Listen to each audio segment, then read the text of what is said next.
Episode 48. This week we're continuing our conversation about tennis tech. Good old tennis tech. Tennis tech. Thank you, listeners. Well, 81 to 91, 10-year period, so much. I think I'm almost 70 years old.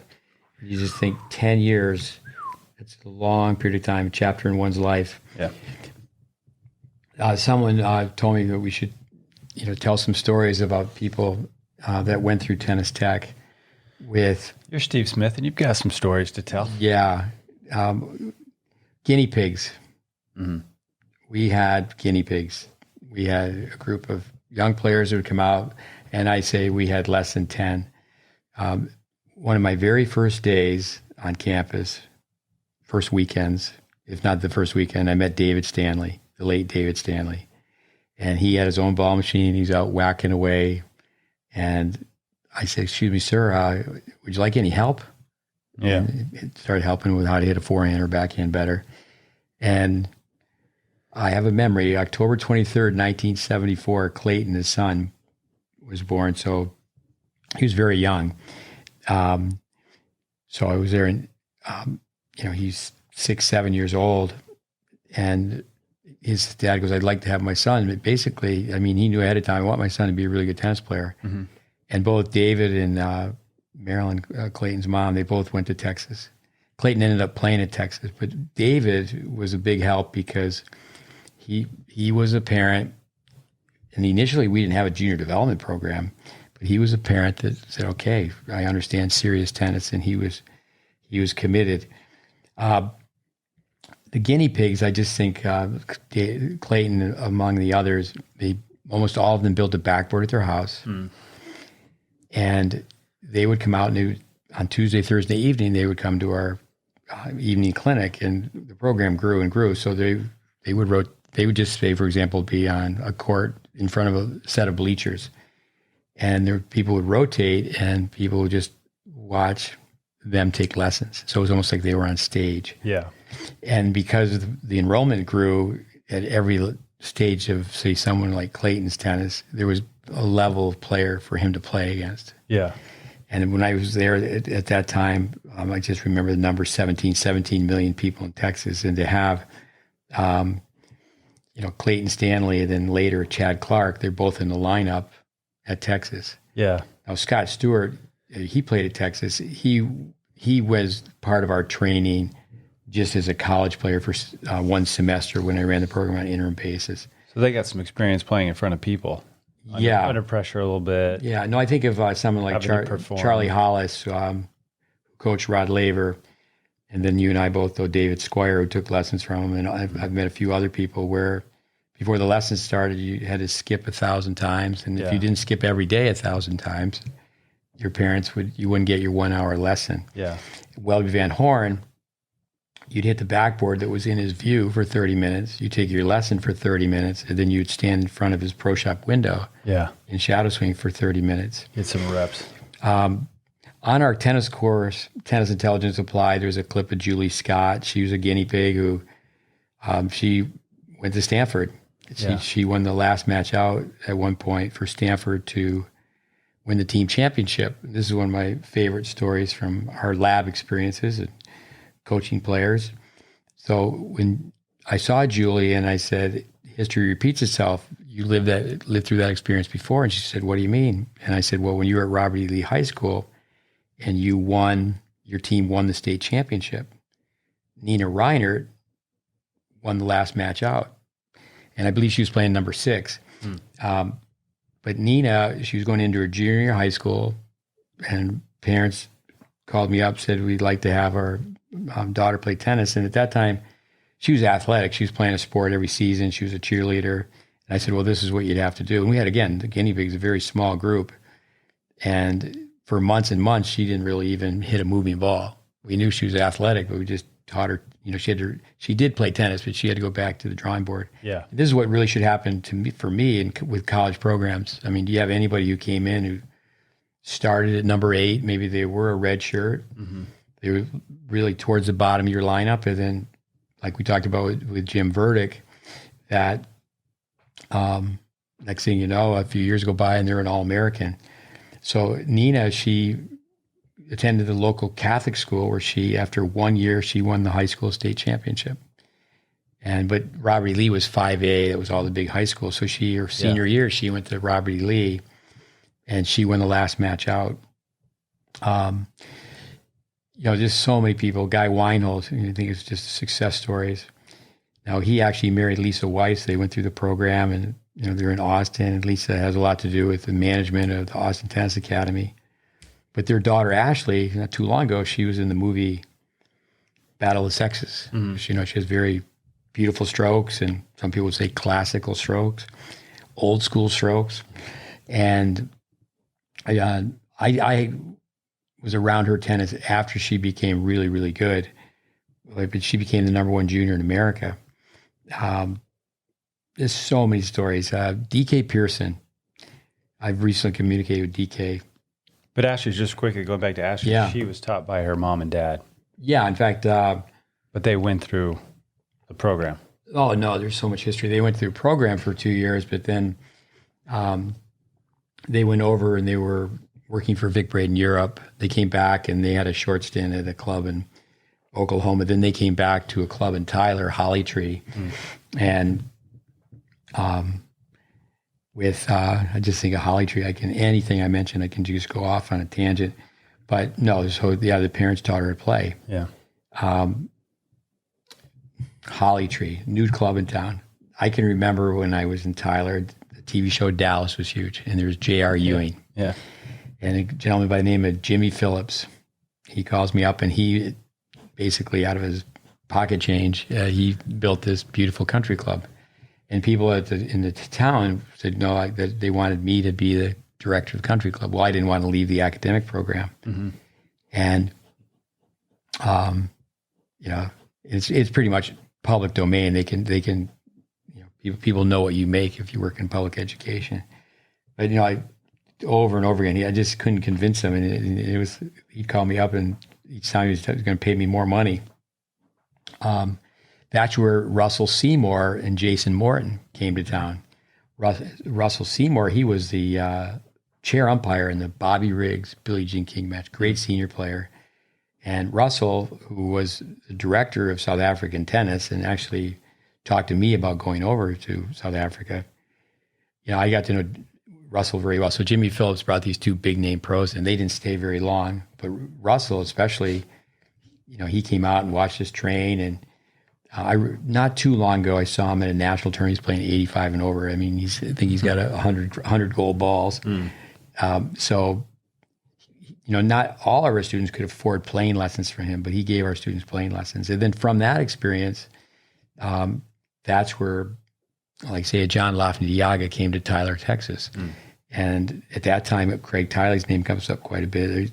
That's a success story that we talk about with, so Diaga came over, and then, he never won a Grand Slam title, but he was in semis of many's as a double specialist. Mm-hmm. He ended up being the Davis Cup and then the Fed Cup, which is now the Billie Jean King Cup, with then Jeff Coetzee, who's now the director of player development in South Africa. Yeah. Just so many different experiences.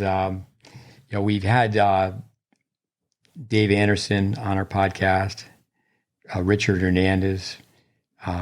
With Richard Hernandez, CBC was at his club this week because Dennis Shapovalov, his mother worked for Richard for 10 years. Yeah. And, I don't think a lot of people could see that in Dennis's game, but if you went to YouTube and just plugged in Dennis, age 8, you'll see him hitting balls and see him going forward. And Richard tells me that if I went by Tessa's tennis club, kids would be shadow swinging with long follow throughs and a lot of static balance work. Yeah, we just had one of her students here who, because she was teaching tennis in a warehouse, just so many things. Dave Fish, who we had on a podcast, the Tennis Tech experience. We worked at Harvard for 12 years. I was there 5 years every summer training the coaches, but then he hired people that we trained, and that's where. It's that combination of systems, and it started back in the day, 1981, when I was 26 years old and had this it was really kind of a testing ground. I wouldn't want to use the word experiment because certainly Braden, Van der Meer, and Van Horn, they really... You had some ammo going in. They really weren't, the kids weren't guinea pigs. We had a very good idea what we were doing. Rambo, you had some ammo. Laura Hanna is a player I worked with from Tyler who played at Texas A&M. And then from that connection, on an interim basis, one of the coaches from the A&M P department started coaching the women's team. Next thing you know is I was helping the Texas A&M P department. And with Vic, we took Vic Braden to Texas A&M. So I would go down there once a year with a group of students, and we teach the PE department. Remember on Friday night, it was all, it was mandatory we were in a huge conference hall with 300-400 students. But to get into the politics, 10 years in a small town with the program, respect and resentment. We did have what was called community clinic, was like $1 an hour. And we weren't trying to ruffle the feathers of any of the local pros, but I think that they felt like we were in their pocketbook by having all these free clinics. Yeah, for sure. And then, but I think even more so it was ego. You're telling me there's ego in tennis teaching? Come on. Well, I think of how I really got. Come on, Steve. I was being sarcastic. How I really got started with working with the community. As I mentioned with Fred Niffen, I at one time I had a really good working relationship with Fred. Yeah. And, I remember Fred just asking me if I would give some VIP lessons to help, with some of the people who are donating scholarship money. Mm-hmm. But keep in mind, I was there to run an academic program. I wasn't there for the athletic side, the team. I remember Sally Fisher. I had met her because prior to coming back to Tyler, I was at Coda de Casa on the staff at Vic Braden Tennis College. And I remember Sally Fisher, she was very affluent, and she was a giver, and she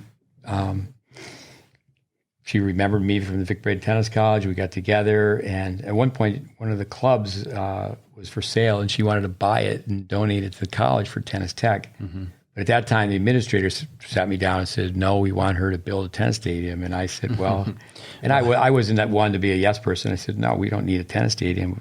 We need to improve the education program. Everybody has their priorities. Yeah. But I can remember, Sally getting a better handle on tennis teaching, and she, a small town like that, she went to the 3 high schools, and she went to the 3 clubs, and then eventually there's 4 clubs. And she offered to pay all the expenses for any high school coach or any club coach to go out to the Vic Braden Tennis School. Yeah, that's cool. And, there were some battles. If you know you're right, there's some things that are worth fighting for. So, Fred's brother was a club pro, then he transferred over where he became a high school coach. And it's healthy for adults to disagree, but like I always say, if there's A and there's B, we talked about this with doubles. There's a gal by the name of Alyssa Kimmel, and she won 5A doubles with Julie Scott. We talked about that in their doubles, playing against Carmen Clark and Laura Barrow, and all 4 girls serving and volleying. Yeah. But so there was just a conflict and it wasn't a matter of, I don't think there's a conflict if everybody kind of goes, well, these are the parameters, it's a very, very gray. But no, we want to have people have the palm down, not have the palm up. Mm-hmm. We want to have people have a closed racket face, not an open racket face. So it does come down to black and white. Yeah. But no, there was even a point where academic freedom was deprived of the students because you have a catalog with all the programs, and it was just stated that if you're on the tennis team, you could not be in the tennis tech program. Yeah. So a young guy from Iowa, DK Pearson, shows up, and actually he's from Illinois. I think when I was a kid, we used to say Illinois because back in the day, Americans weren't as well traveled. You'd get on a bus and wouldn't go too far. Illinois. He transferred from Tyler Junior College after 2 years, like anyone would do. He went to a 4-year school. So he shows up on the Tyler Junior College campus, and he wants to play on the team. And, when he got there, he was not good enough to be on the team. But if you were in the program, you couldn't be on the team at one point. Mm-hmm. And I said, well, you could transfer, you could go back, you could go to another school, or you could just stay here, work on your game. And if you work on your game, you do it 1 year. If you stay 2 years, get your degree. He stayed 2 years. And then he went to an NAIA school. And at that NAIA school, he beat Peter Dixon, who later came back and took classes. But Peter Dixon was on a full scholarship, playing in the lineup when D.K. Pearson was there. Mm-hmm. With just so many stories. I mean, even club players, I think of Don Simmons, where, I can remember a couple of players that had the edge on him. Buster Fitzgerald, Dan Toney, and we didn't really get Don on the fitness program we wanted at the time, but so club championship, and we get into brain typing, and he's got a smile on his face, and he could be smiling, winning or losing, but he had that intensity, that combination of relaxation, intensity. I remember him winning the club championship with. It comes back to like the Nina Reinert story, is that somebody who goes to a college campus and they're number 8, then later they become an All-American. Again, like a Jim Burdick. You're going to really develop players. Mm-hmm. The Vic Braden, you take the ice cream cone, you put it in the middle of your forehead. But the second 5 years of the program developed more high school state champions than Dallas or Houston. And I think the listeners have to realize that at that time, everybody played high school tennis. Yeah, it was big, right? Yeah. With, Craig Tiley, I think from a salesmanship standpoint, which is great, he said, well, I have a 10-year plan. When he went into Illinois, he went in as a director of instruction. They had built, and I was on the committee to help design the building, the Atkins Tennis Center. And Jennifer Roberts, she was not a tennis techer by enrollment. She was there 2 years. I think back and think, well, no, you were there. But she worked around the clock, and then she went from there to a Vic Braden school. I remember telling Carol Carr, the AD at Illinois, in St. George, right? Right. Yeah. She still looks like she's 16, but she can get the job done. So she went to Illinois, and she was there before Craig. But Craig basically, you got to give first the players credit. The players won, took that program in different stages. But Jennifer Roberts basically opened the door then at Illinois. She was there first. I know Vic Braden wrote a book, and he had that reverse. There was a photo of them where it said that Craig followed Jennifer, but Jennifer followed Craig, but Craig followed Jennifer. Jennifer was there first. Yeah. No, I remember I used to go up every fall. I was there for at least 5 falls in a row. 5-6 years. I'd have to look it up, but I would go in and run a Labor Day camp. I remember taking Tylee with me one time, and we were a small group, and at one time with that circular logo we talked about, Tennis Tech with TJC in the middle. A goal was to say, hey, we really need to have a program and call it Tennis Town USA. And Craig had a hang up, a little bit of a glitch with his visa. We got him a student visa, came into the country without it, and then that just created a problem. So they built a new building. He went as director of instruction, and then unfortunately, his name is Neil Adams. Neil Adams was there, but for one reason or the other, he was dismissed as the head coach, and Tylee went in as the interim coach. And the rest is history. But how he went about that, and in our library we have all sorts of film. I know I was over in Japan, and traveled to 5 different cities for the tennis training center in Chiba. But a couple of years afterwards, they asked me if I had anybody to recommend, any students, and Craig Tiley at that time, because he was in Illinois, he had the ink and he went to do that. Mm-hmm. We have film of I've put some of that up. Top players that he has. A few pieces of it. So yeah, I think the story of success. I mean, Chad Clark, Jennifer Roberts started him. He was in a neighboring town in Longview. David Anderson spent the most time with him, and he was a baseball player. Clayton, they're just a year apart, and Clayton, by the time he was just a tiny guy, he had a 5-year head start over Chad, really, but Chad Clark that's an amazing story. On a Texas high school weekend, Chad wouldn't go to the pep rally on Thursday and the game on Friday, and then the sleepover on Friday, and then the kind of the Saturday wasted, and then it was Texas. So on Sunday, no one really did anything Sunday morning because of the church going public. So, but Chad, he wouldn't go to the pep rally, he wouldn't go to the football game, and he'd be skipping rope and hitting serves and hitting the backboard. And, Matt Clore, who we had on a podcast, somebody who's been through our training in depth, is kind of like Chad, where Chad really didn't give pro tennis a long enough go. He wasn't even out there 1 year. Remember, he had match point to be in the main draw Wimbledon. There's so many people that went through Tennis Tech that now have had success outside of tennis. Scott Schultz, we mentioned, he started Ferris State. And when the USTA had more bulldozers on the property than tennis balls, I was invited up to meet with Scott.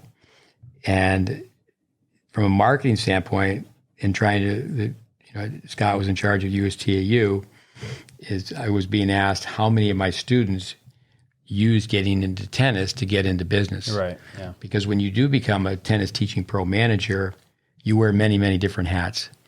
I think Sammy Garcia is very successful, and I'm spending so much time talking about player development, but I always tease Sammy, "Are you calling me from your boat? Yeah, you're out on your boat." But He's like, "No, I'm calling you from my G5 private jet." You and your wife went to his club over in Vero Beach. Yeah. You're a greeter. I mean, you're a tournament director. You're a league coordinator. You just go on and on. Pro shop management.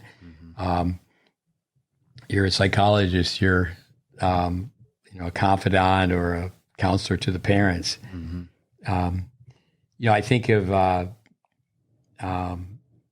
coming back to DK Pearson, where I was there with 3 coaches. So Niffen had gone to, he was out of it for a year. Then he came back to Tyler. He went back to Abilene. He came back to Tyler, and he was the coach at the University of Texas at Tyler.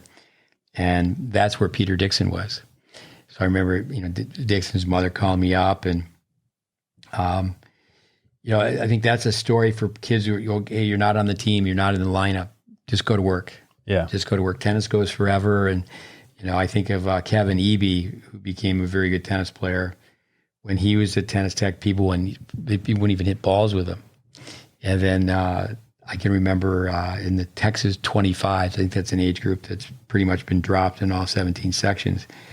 But, he was beating people that, wouldn't hit balls with him. Yeah. Craig Tiley got to the point where he was replicating my skills at a pretty high level. So on court, off court, he, I think it's appropriate that he's a CEO now because he's so skilled. So a group of men approached us, Brad Brookshire,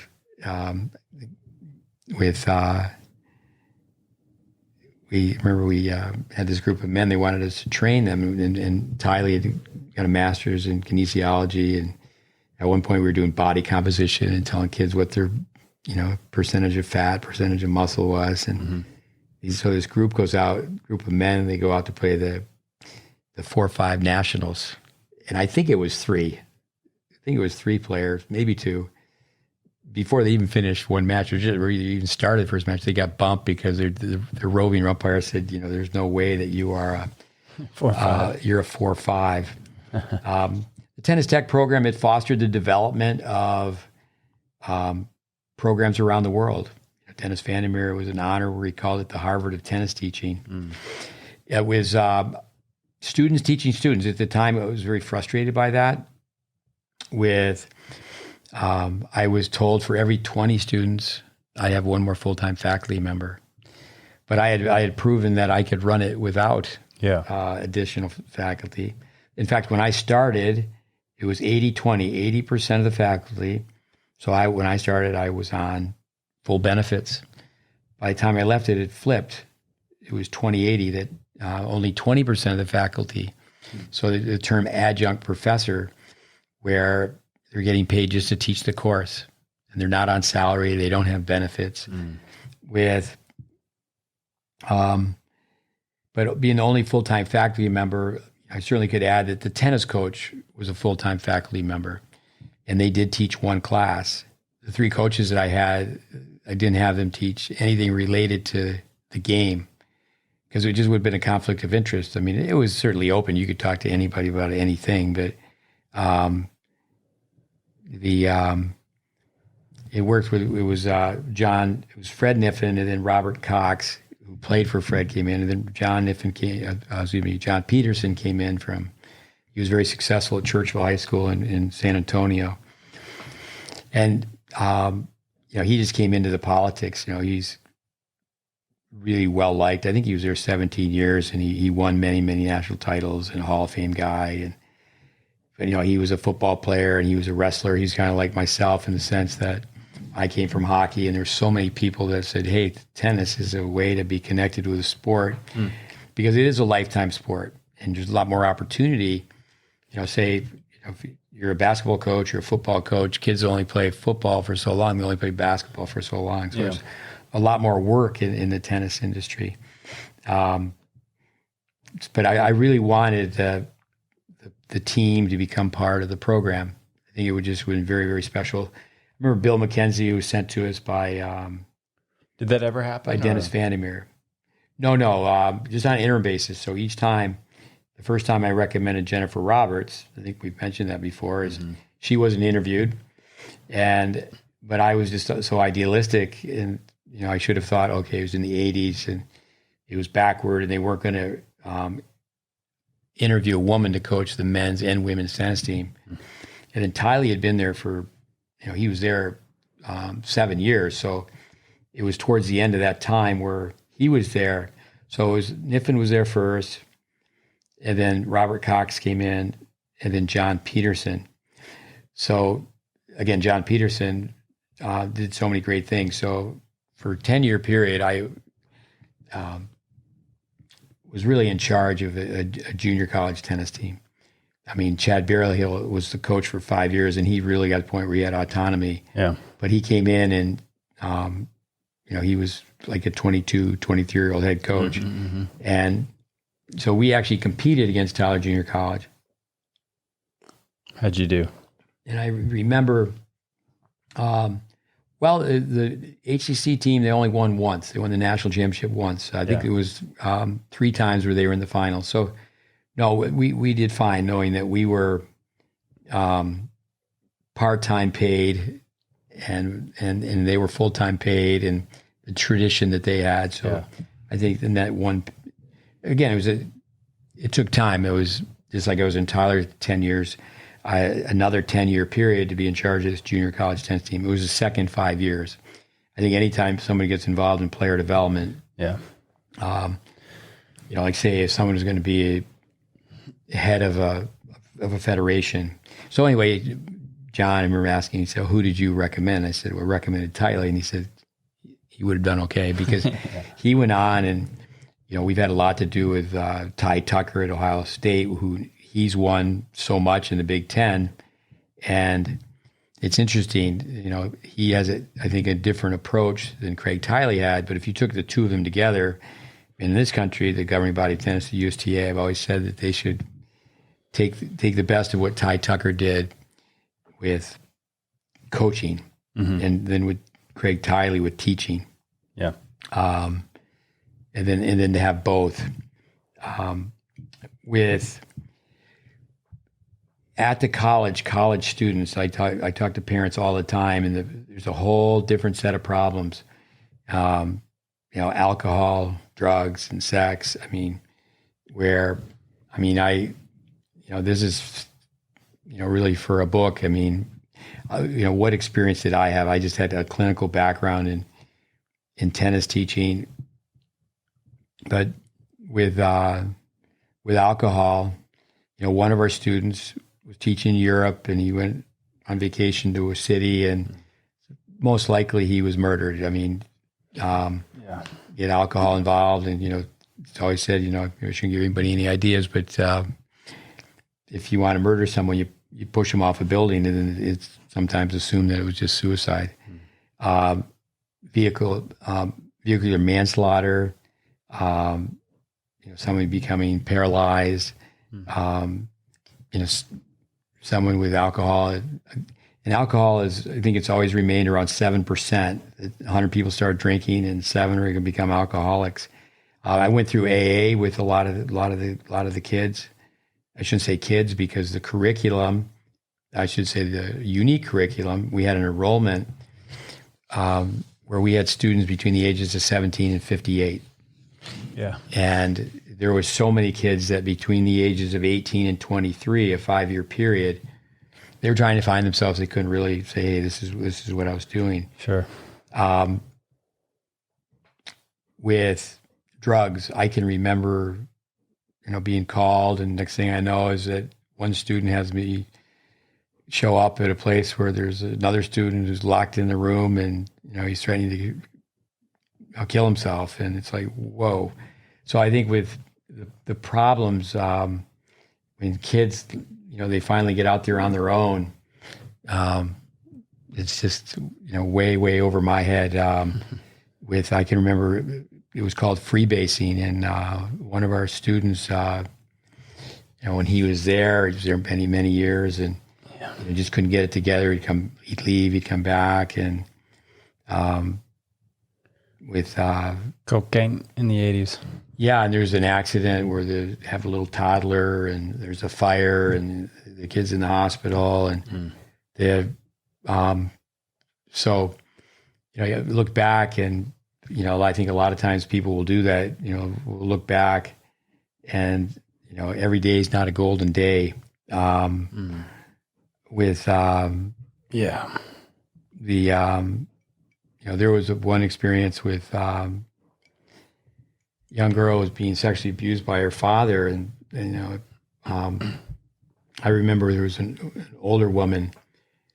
She was a counselor. She was just right before she retired, and I went to her and said, I have no idea how to handle this. And and she just she found out where the girl's hometown was, and the girl she had to go home every weekend, and so this way it played out is that when she came back to school, is that she was taken away from the college by people to reach out and help her, experts, and the police showed up, and that's really the last I heard of that. I mean, it was just like, whoa. No, the story is, what people end up doing with their time. I think Ferris State, it was a 4-year program. They were different in every way. I was there 3 times to visit, and I get people maybe upset with me at Ferris State. When I would left, there was always an emptiness in my stomach, because, of course, that they've now 25, 30 years they've had a program, and they've had multiple directors and multiple number of students. And there's a high road with, obviously, Ferris State. But in all fairness, I mean, we had our weaknesses as well, so we were training ball hopper pros, and we could have done a much better job teaching people the business side of tennis. But they were teaching briefcase pros, and you really need both. Over the years, there's been many times a Ferris State student and a Tyler Junior College student would get into an argument, into a debate. Who would you say, like Peter Burwash? Did he kind of bring a little bit of that business side, though, right, to it? Well, even the faculty, interviews, business law, introduction to business. Yeah. No, we certainly try to honor it, but our lab, 15-hour lab, when I say Fair State was different, it was different curriculum, different climate, different number of courts. Yeah. And they were at first very much just pro-USPTA, and I stayed away from that. With you did both, right? I mean, yeah, PTA, PTR, yeah, and I tell about a bunch of other ones too. I've mentioned that before, where Dennis Van der Meer said always be very politically active, and I can remember being asked to be on the board of the PTR at one point and the USPTA, and I just thought it was a conflict of interest. Is that to me, both the PTR and the USPTA were just feathers in one's cap. Sure. Certification is not education. But Fair State was kind of fun, where Fair Staters, when there'd be some arguments on forehands and backhands, the tennis techers would end up on top.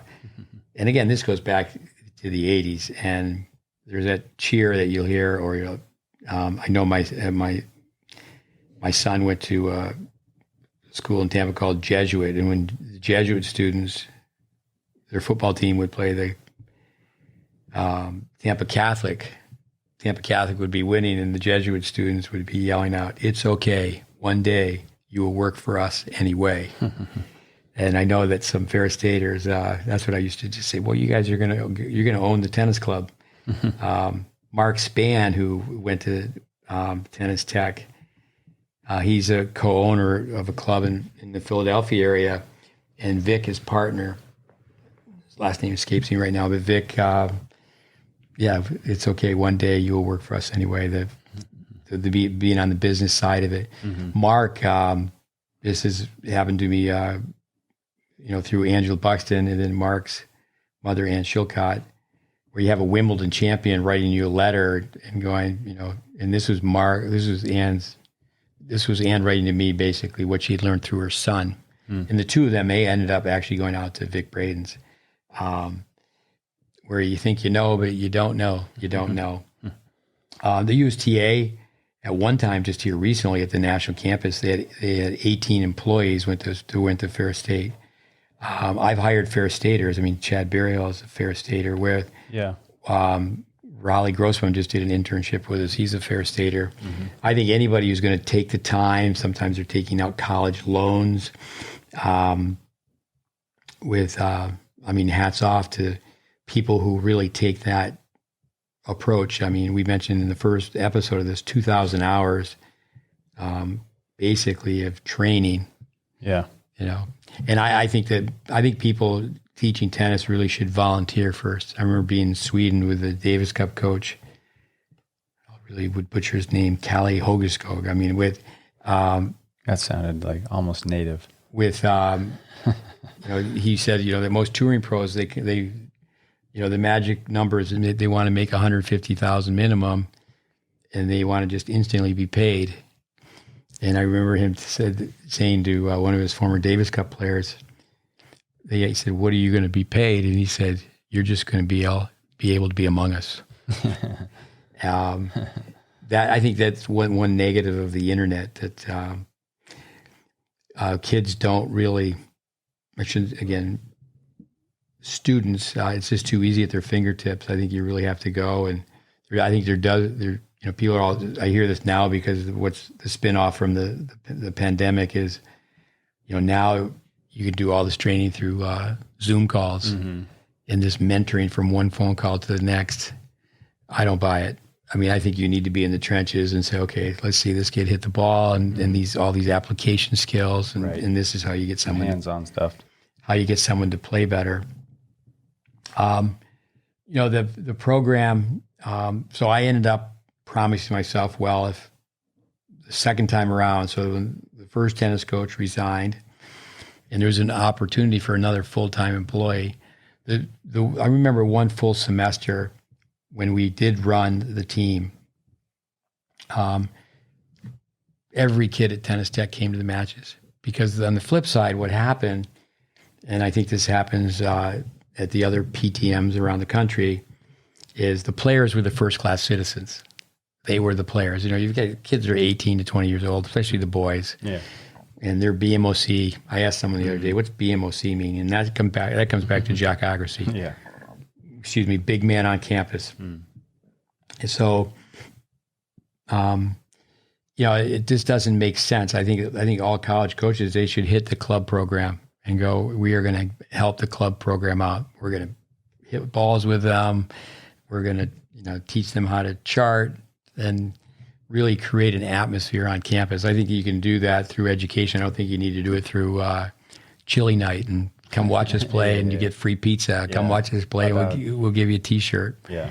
I think education is really the key word in improving tennis in every aspect. So we filmed every match. We charted every match. I mean, a real special day at Tennis Tech. There's so many.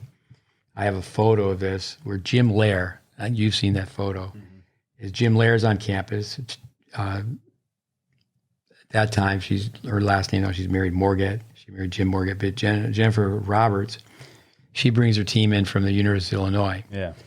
And I'm the interim coach with, at that time, I had Craig Tiley, Dave Anderson helping me. There's, I wouldn't say they were student assistants because they had really graduated from Tennis Tech, but they were still there. And so there's a match. Jim Lair, he watches the match. The matches are all filmed. The matches are all charted on CompuTennis. And then we have it's interesting. I was just the interim coach. So how we did that to make it fair is, I just obviously knew a lot of the key people in town, and when people came in, they had to pay a fee to go to the Jim Lair workshop. So all the kids on the team had to pay. So I had, they weren't interested so much in tennis teaching pro management. So I said, okay, I'll raise some money, or I'll go knock on some doors, make a few phone calls. And I remember of all the boys on the team, only Scott Stewart came. And we have video of Jim Lair working with Scott Stewart. So this goes way back. So we, like Vic has taught you and me, we just documented development. Yeah. But, those are the type of things, to have on film. And, Jim Lair is saying, well, to be mentally tough, number one, you have to have strokes that hold up under pressure. And then, but he never really jumped out of his lane. That's why I have so much respect for him. He did so much for tennis. I mean, you hear the Lair language, I think, when you watch tennis on TV, watch any sport on TV. Yeah. I think he brought so much to sports psychology. But I could just remember Jim saying, well, going through film and going, well, you're not going to be mentally tough until you improve your strokes. And the other was the Lombardiism, where fatigue makes cowards of us all. Yeah, you got to be fit. With I mentioned that 2 different times. I was at the University of Illinois, and I was offered a job. At that time, I'm married with kids, and the job, it wasn't paying enough, but it was the city of Champaign, Urbana, that area. They had all these parks, and they had one indoor facility, and there's ways I could have made it work, but Roberts and Tiley were there, and the idea was, well, okay, we need to try to do this and do it better, because they were in charge of the 2 tennis teams. Because really, at Tyler Junior College, I was not opposed to having the foreign players. I think the international flavor was great, but I can remember Deanna Rios. She's a manager of the tennis club of Rochester from Ohio. I remember her senior year, it just bothered me so much. I mean, I think people listening to this would be shocked to remember all these things. Is that she was 17-0 her senior year in high school. And when she showed up, she was not given the opportunity to play on the team. Of course, it would have been tough, just like it would have been for DK Pearson to make the tennis team, because they recruited at the international level. But, what happened to Nina Reinert, the girl who was playing all these different sports and was a teenager, she went on to play college tennis. she's 17 years old, and she shows up, and she's just over in the corner, just shadow swinging, hitting off a cone, swinging a sock, going out in the field, throwing a racket. Some of the same things we do to this day. Mm-hmm. Where, I can remember meeting with Ron Woods, who's married to Kathy Woods, who recently was a director of tennis at the USTA National Campus. He was the first director of player development. And I can remember meeting with him and saying, this is a junior college. There should be at least one of these programs in every state. I really think what should happen, I've listened to this podcast where Paul Roeder, who's back with the USTA, classy guy for the third time, and they're still, they're working on a certification. I think they should already have a certification. Perhaps they would say they do. You and I went through that high performance course. Oh, yeah. But it really needs to be tweaked. I really think that it's a matter of teaching students, peer teaching. I think teaching practice partners, teaching parents. I don't think it necessarily just has to be a curriculum, a degree path. I mean, but there should be here is a set course that you need to take, and to get everybody, with the expression on the same page, out of the same book. Mm-hmm. So if someone like a Deanna Rios comes in and, it's like, here's a very good high school player, and there should be that developmental program.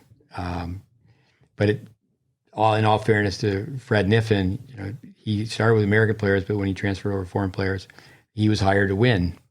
Coaches are hired to win, and right. And they're hired to recruit. And if you're playing against a team, I can understand. When he said, well, he's just using Texas kids, and he's competing against these other schools that are taking from the pool of players from all over the world. But no, I think that's where to do a better job within American tennis. I went from one dean to another, and with working relationships. I went from Richard Mentor to Billy Jack Doggett. Billy Jack Doggett passed away. Billy Jack Doggett. We talked about that name once before, didn't we? Yeah, anyway, the program, the USPTA has different divisions, and there's the TPTA, the Texas division of the USPTA, and towards the end of my time at Tyler Junior College, I was told that we could not have any workshops on campus, and then the USPTA and PTR, for whatever reason, the PTR was out and the USPTA was in, the group from Texas. And I had the group from the TTA, the Alphabet Super Tennis, the Texas Tennis Association, Ben Ball. They would come in and teach us how to run tournaments, and that's not easy. But no, it went to the point where, I mentioned Eugene Wilson, is that no international male, but we had students from all over the world, and I said, well, they said, no, we just need to have educators from Texas. We don't need to bring people from all over the U.S. And there's just decisions made unfortunately, the tennis tech program just dropped here a year or so ago, maybe 2 years. Kim Kettleson was running it. A guy before that was Paul Solis. I heard this with the Furman program, and I know Kelly Jones was there for a while. And now I'm not sure. I think he's married into the Whitlinger family. I think there's one of the Whitlingers there as a coaching. And Kelly might have done a fantastic job in his predecessor. But I remember a lot of people felt when Paul Scarpa left Furman that they should have got somebody who had been coached by Paul Scarpa. I resigned in the beginning of the year. So by the first part of September, after Labor Day, I let people know, okay, at the end of the year, I'll go.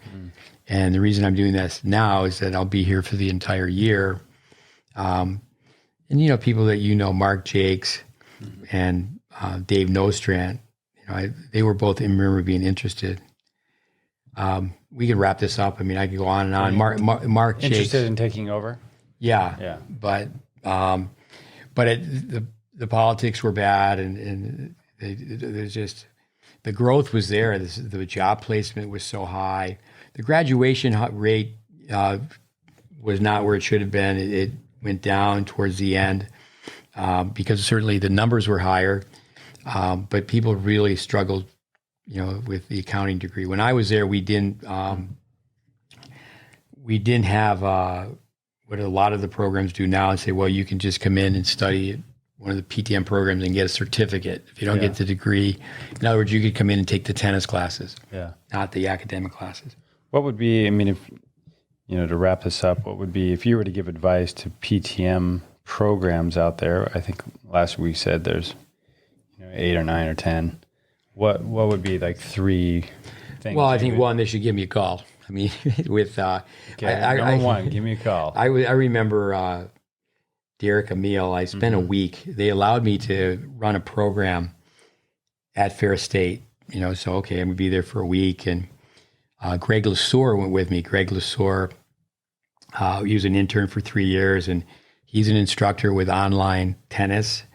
And you can tell that if you listen to Greg speak, you can tell that he was trained by us. No. They have their own method. It's the OTI method. I know it's a little bit of a sore subject with you because it is with me as well, with Vic Braden. But so your question, but being at Ferris, the P. It's not a sore subject. Sorry, it's just that you got to give credit where credit's due. Come on, you're making up stuff. Well, anyway. It's too much. It's just a pet peeve. It's too much self-promotion in tennis. It's the credibility the GreatBase is not Steve Smith, Andy Fitzell stuff. There's some homework being done, and it's rich in history.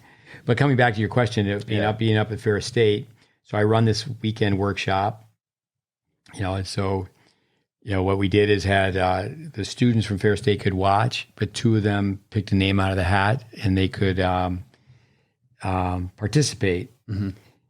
And just really my experience doing it for 10 years, but also being a product of the tennis boom or my hockey background, whatever, is the students really didn't even attend it. It should have been, okay, this is for extra credit, or we'll break into teams, and you have to cover, it's a 10-hour program, and there's 5 on your team, and you got to find 2 hours to be there, and you got to take notes, and you are giving them an A, B, C, D, or F. Yeah. But I stayed there long enough to watch the tennis being taught, but just being able to give people an idea when you're on a college campus and there's 24 people, 28 people in a PE class, that's 28 private lessons. Mm-hmm. So if you can create, you need creativity. You need creativity. I think with... so 1, give you a call. Yeah, with... 2? Well, 2... I'm just trying to lead you along here a little bit. I need that. I would, people might laugh at, it's not one-dimensional, but memorize Tennis for the Future or Tennis 2000. Read some Vic Braden books. Memorize it, not read it. Memorize it. Of course, you and I have had the privilege to live it. Yeah. It's fact-based instruction for long-term development. Yeah. And you have to understand there's a connection. No such thing as little strokes for little folks. You got to document development. You got to film. The physics haven't changed. I was just talking to someone today. It's like, well, the court hasn't changed. The physics haven't changed. The rackets are lighter, stiffer. With Mark Jakes. Mark Jakes is working at a Vic Braden Tennis College. It's in Utah. That area so well. He spent a lot of years there. So he goes out for a hike and he doesn't come back. Yeah. So Roberts had the savvy. Jennifer Roberts was at Zion. Jennifer Roberts is the head coach, so she said, where is this guy? He's so responsible. It took people 2 days to find him, and he had fallen off a ledge, landed on a ledge, and if he didn't fall on a spruce tree, a huge spruce tree, so he's way up there. Yeah.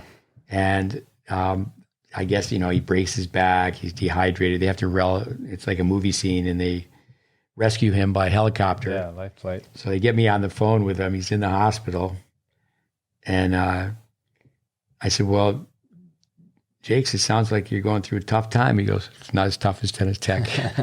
So, we were, as I said, we were not underwater basket weaving. Right, I think we got to give you a call. We got memorize Vic Braden books. What's one more thing? Well, here's a story for you of coming back to Fair State. I don't want to sound like I'm beating Fair State up, but Man, you are beating them up.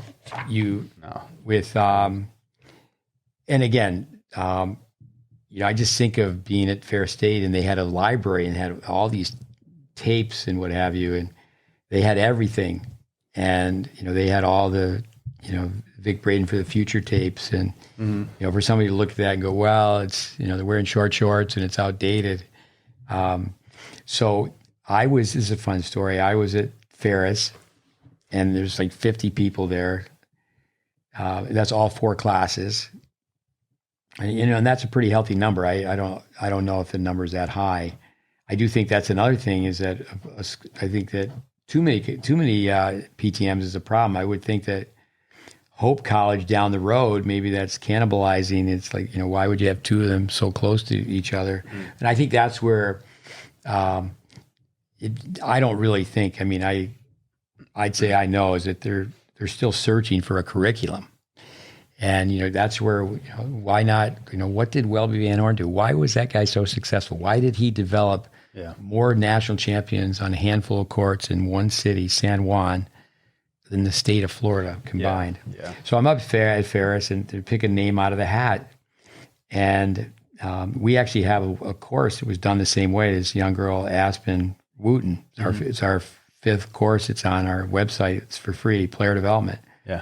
So her name was pulled out of the hat. The USTA, I think they try to have it be like a graduate course where, okay, show us how you, what do you do with content? Do you chart? Do you film? And it's like, this is what we do. Yeah.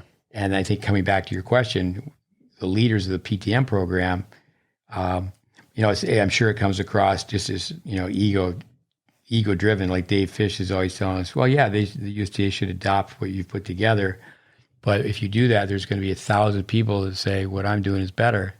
But what we've adopted is not, Steve Smith, Andy Fitzell stuff. So coming back to Fair State, so 50 people, they pull a name out of the hat, Steve Roberts.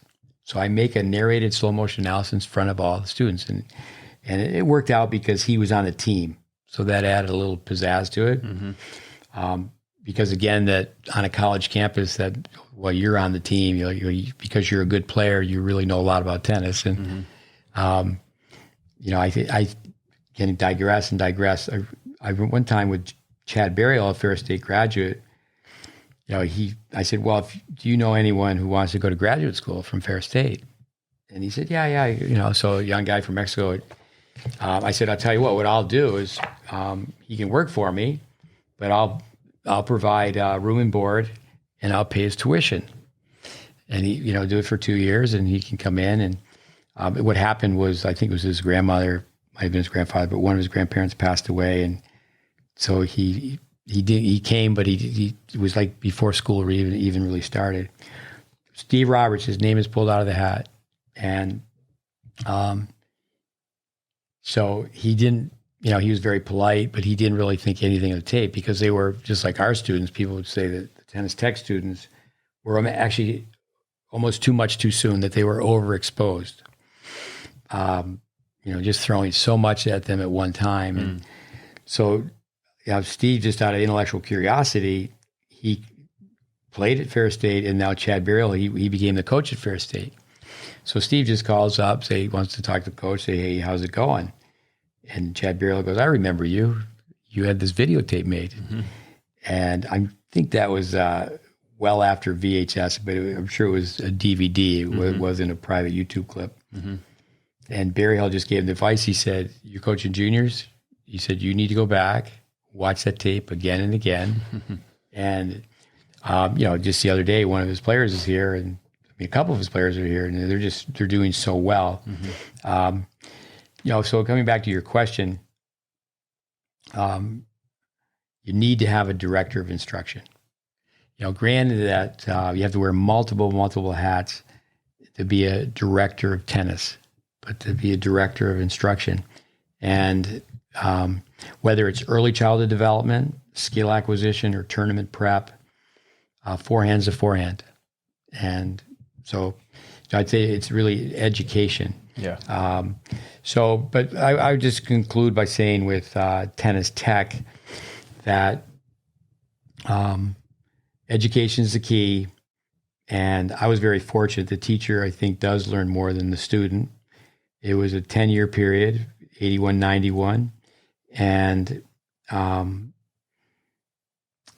was a ton of learning. Yeah. And I don't think that the system of the PTR and the USPTA, where they're going to certify you first and then go back and then educate you. Yeah. There has to be better solutions for, the quality of instruction. The governing body of tennis, I think too much money is spent on, and again, opinions, too much money is spent on player development. Flying kids in who can already play, you take them away from their coach. And I think that just needs to really be looked at in education. And, the GreatBase, the name that comes from a conversation with Richard and Dennis, tennis needs a GreatBase initiative. What happens at the entry level? If you recruit better players, that means you're a better coach.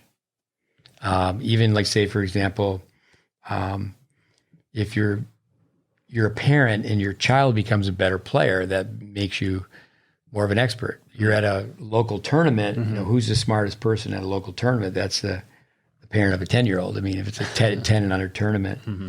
I think I was lucky. I was fortunate. In some ways, hindsight, looking back, people said, you should have never left there. You were producing so many tennis teachers and you were winning. So you win with numbers, the enrollment was up, but also what we were doing with competitive juniors. Because people listen to our podcasts, it's frustrating that people don't, in tennis, for the most part, listen to science, logic, or imagery. They just want to know who wins. Yeah. And I think, like, say, with Dennis Van der Meer, the Hall of Fame coming up this weekend, it's fantastic that he's going to be inducted. Yeah. I have great respect for Nick Baltieri. He got in because he created an environment. Braden and Van der Meer, for example, they created education. I think with Harry Hopman, I would put him more towards, with Baltieri, just a culture of winning. And I think they both have to be honored. But, we have to look at, in tennis, where the competition is not the coach around the corner. The competition is computer games. The competition is, totally. Kids not doing well when they play that first tournament, and the education. I can be certainly criticized, and I welcome that. To avoid criticism, say nothing, do nothing, be nothing. There's too many times where the coaches are saying, "Yeah, put your kids in tournaments," and the coaches may be doing that because they don't work on the weekend. But the umpire is going to say ready, play, and if you don't have forehand, you don't have a backhand. Yeah. I don't think you need to get teched out where it's like, well, I have to have totally perfect technique before I play. But again, if you don't know anything about swimming and you see a kid in a pool splashing and he looks like he's going to drown, he's not a very good swimmer. In the sport I grew up in, ice skating, if you've never even seen people on skates, you look out and you go, that person can really skate and that person can't.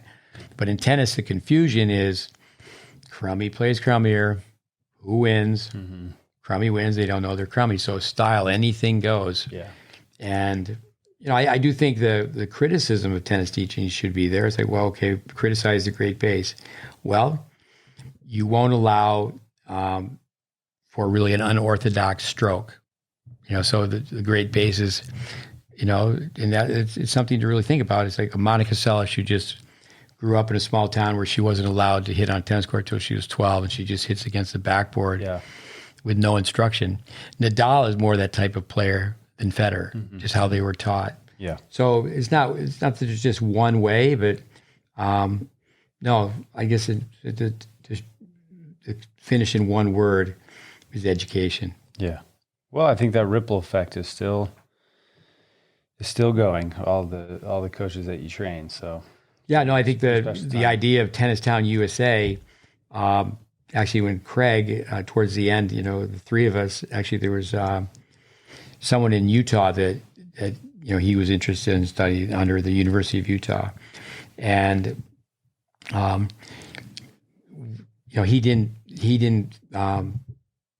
He may have started one class, but he really, he did not do his graduate work. He did a master's program in Tyler, Texas, but he went to Illinois with the idea that he was going to get a PhD, and we were going to try to push this concept of Tennis Town USA, where what was going on in Tyler, where peer teaching and helping out the high school coach, and in high schools should have feeder systems. What's going on with junior high? I mean, junior high tennis is an activity. It's not a sport. Sure. Yeah. You go out. We had Trip Willis here from Memphis this past week, and we were talking about that, and kids just don't know. Parents don't know. And it's not to make anybody feel bad, but when you go watch a junior high outing, it's an activity, and kids will eventually stop playing. They're going to find something else to do if they don't have the skill set. Yeah. And so education, that's where it begins as far as acquiring skills. All right. Education, Tennis Tech, Tyler, Texas. Yeah. Well, thanks for listening, everybody. Yeah. I hope we touched upon it for 10 years. So many stories. But the education from Tennis Tech, it still continues. It's amazing how we're still connected with people from the program, the time we ran the program. Yeah, for sure. All right. Thanks for listening.